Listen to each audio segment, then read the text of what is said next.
In this case, we're going to administer a piggyback medication that is different from the medication that had hung and infused prior to the one that we need to hang. In this case, we need to clear the tubing before we start ours. We do our identification checks, and we inspect the IV site. We make sure that everything is intact, that the dressing is on snugly. We check ID by 2 means of identification, of course.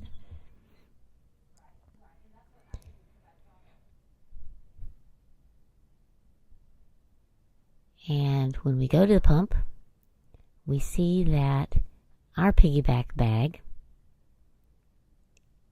is, as we knew, a different piggyback bag than the one that's hanging. That means that there's a little bit of that prior medication in that short length of tubing there. So, leaving the slide clamp open, we hold the secondary bag, the empty secondary bag, below the big bag which holds the primary infusion.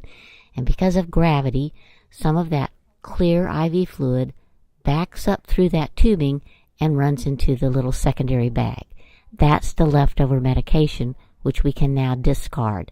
And our line is now clear of any medications and contains untainted IV fluid.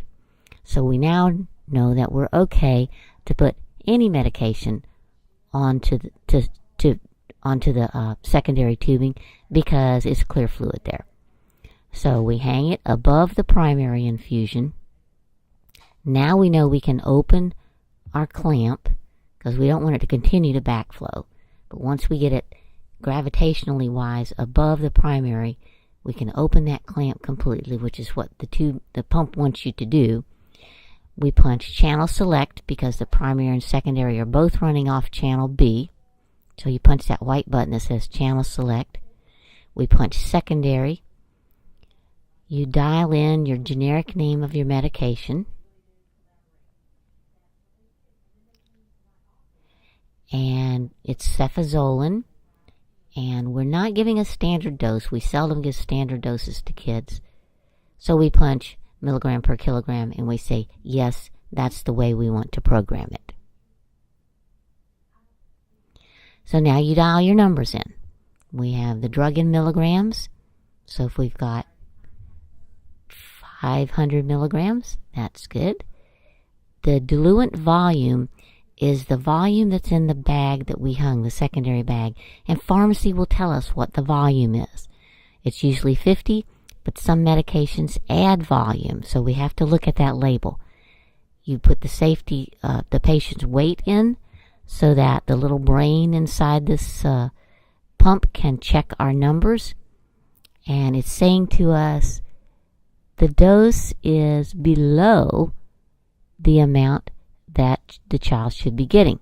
Do you want to proceed? And you say no. Well, unless you know what you're doing. And we had dialed the wrong number in.